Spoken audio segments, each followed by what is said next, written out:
Hi guys, Lucy aka the Watchbox Diaries here. Welcome to my channel. Now, I put up a story not that long ago over on Instagram with a selection of random watches to see which of them you guys wanted to see on this channel. I was inundated with requests for the Straum, so here I am reviewing the Straum.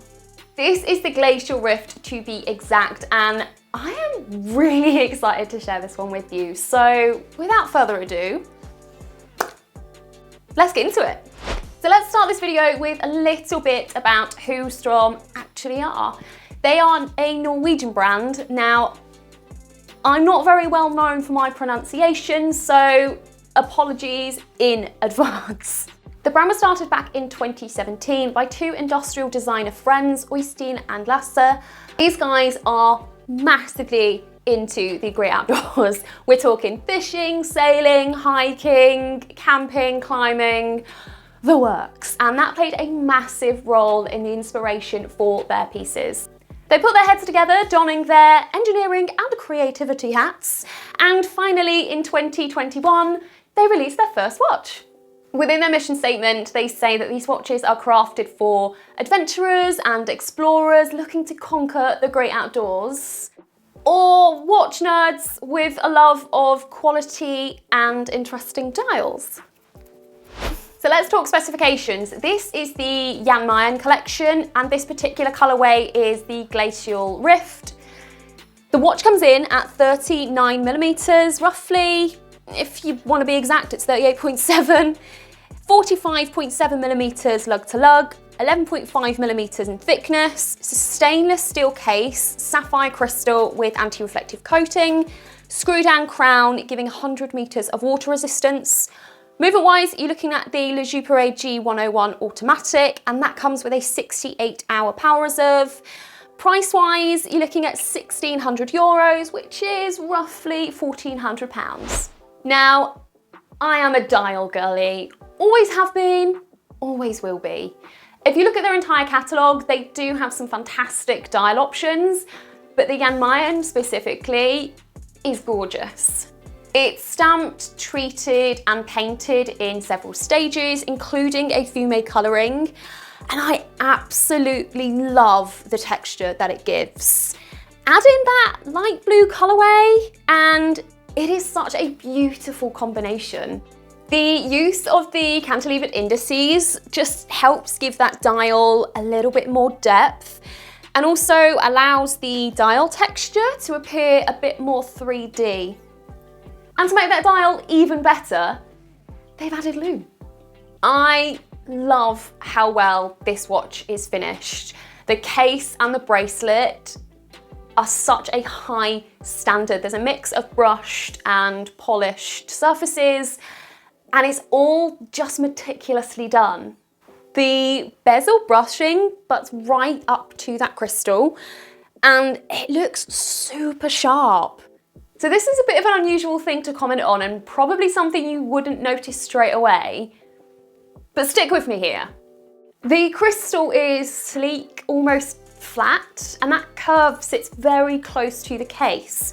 Now, when you look at the minute tracks side on, you'll notice that they're quite short markers, but thanks to the curvature of the crystal, when you look at it face on, it actually accentuates and magnifies them perfectly with the distortion of that curved crystal, so that they actually appear bigger and more defined. Possibly an entirely happy accident, but a cool feature nonetheless. This is a very well-defined design, and I emphasize the word refined here. There are lots of details going on the dial, on the chapter ring, the bezel, the polishing around the case, the bracelet, but none of it is too much. None of it is overly flashy. Everything has been thought about and refined, and it gives it interesting features, but in such a beautifully subtle way. I think it's a very well-balanced, cohesive overall design. So I have to talk about the wearability of this watch. Now, on a visual level, the space around the bezel, combined with the minimal but still dimensional case stepping and the taper of that bracelet, all make it look smaller than the dimensions suggest. And then on a physical level, with the short lugs and the curvature of them, with that flexible and nicely smoothed finished bracelet, it then makes it feel smaller when you're actually wearing it as well. I mentioned the refined design earlier. That goes for all of those little details that they've added in as well. They're not too much. I'm a fan of a simple dial. You guys should know by now. This dial is super simple on branding and wording. There's no booklet of specifications. And it just means that that dial texture and colorway are the focal point of the dial, which is the point. The same goes for the bracelet and the buckle. It is super clean and it just has a simple logo on the bottom of the clasp. This one made me very, very happy, and that is that on the crown, there is a simple logo as well, very clean.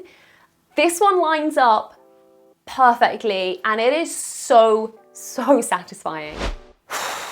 So my first and main gripe is worse than all of my other gripes combined and then maybe tenfold. And it's actually nothing to do with the watch.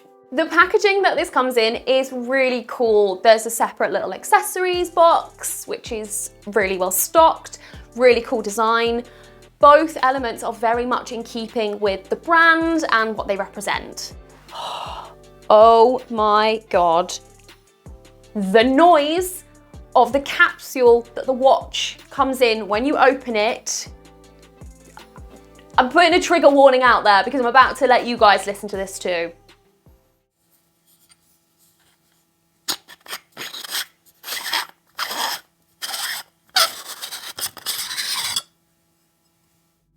Listen, I'm sorry to do that to you, but you needed to experience it. It's also not clear which is the top and which is the bottom of the capsule. So it does have branding on the bottom, which is quite confusing. It's not clear which way round you're supposed to open it. So I'm going to mention the clasp in my gripes. First off, FYI, this particular model doesn't come with a micro adjust, but they have just released a micro adjust clasp. I think they're shipping from April this year and they'll be 120 euros. I've previously mentioned that a fold over or handed clasp isn't my favorite because I do struggle with which way round you're supposed to close it, and that leads to just a lot of scratches for me. So just to confuse everybody, this clasp is folded the other way to the majority of other folded clasps, meaning that people who normally get the folded clasp the right way round are probably going to get it wrong with this watch. Proving a point, since loaning this watch, I've got the folded clasp the right way round a lot more than I've ever got it right before. Maybe this watch is for me. Now this one is a little bit nitpicky, but I do feel like the movement looks a little bit small for the case. I'm so glad they went for that sizing. It is such a perfect all-rounder size, but everything else is so well sized and refined, as I mentioned earlier, that this just appears a little bit uneven. However, this does potentially provide the opportunity for maybe a 36mm, pop in a micro rotor or take out the second hand to make that case size a little bit smaller to balance out the smaller case. And I think that would be a winner.